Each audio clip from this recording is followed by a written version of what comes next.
Peintre et sculpteur normand, Claude Quiès expose au château de Bellefontaine à Bayeux. Ce voyageur passionné du mouvement a exploré un nouveau territoire, la musique, ou plutôt les musiciens.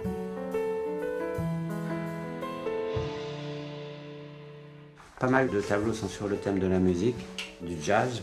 Je démarre avec des dessins plus petits que ceux-là pour arriver à ces dessins-là. Ensuite, je les agrandis. On sent dans de nombreux dessins la force de la vague, en fait, malgré tout, non? Ben, il y a le mouvement parce que oui, j'ai fait beaucoup de bateaux, j'ai plusieurs voiliers, un voyage autour du monde pendant 2 ans à la voile. Donc je suis resté plus immobile après, mais j'avais besoin de bouger dans mes tableaux. Donc il y a des personnages qui ont souvent du mouvement. Voilà. Comment est-ce qu'on décide que ça va être le dernier coup qu'on donne à ce dessin? Il faut que je fasse attention parce que si je charge trop, après ça va être raté. Ça doit rester une esquisse et pas un tableau fini. Il y a quelques années, le mouvement et la recherche de transparence conduisent Claude Quiès à sortir de la toile et le poussent vers une forme de sculpture très particulière.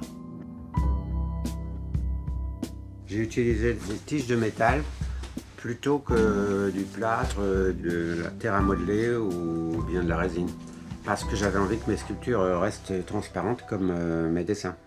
Ben, j'ai envie que la lumière passe à travers des sculptures, ce qui n'est pas du tout l'idée des sculpteurs qui traitent le volume. Donc il faut que le volume soit opaque pour occuper une masse dans l'espace. Et moi, je cherche autre chose.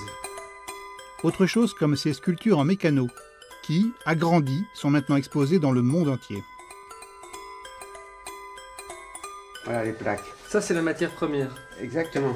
En fait, c'est les jouets des enfants, de vos enfants qui vous ont donné. Oui. Ah oui, parce que moi, j'ai pas eu de mécano quand j'étais gosse, parce que c'était après la guerre. Et mes parents n'avaient pas de sous pour me payer un mécano, j'en ai toujours rêvé. Et là, je me suis rattrapé. J'ai pu enfin jouer avec des mécanos. Ces matériaux-là, les tiges de fer filetées, ne sont pas employés par les sculpteurs parce que ce pas des matériaux intéressants à travailler. Et moi, comme j'ai aucune formation, à l'inverse, je me suis dit, comme j'avais fait déjà des petits bronzes qui n'étaient pas excellents, je me dis, je vais essayer autre chose, je vais voir si je peux faire un petit cheval en mécano. Mais comme un jeu. Et puis ça a marché.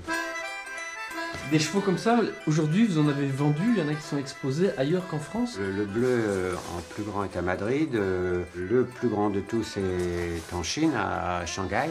Ça fait quoi de savoir qu'il y a des œuvres qui sont comme ça aux 4 coins du monde? Vos œuvres?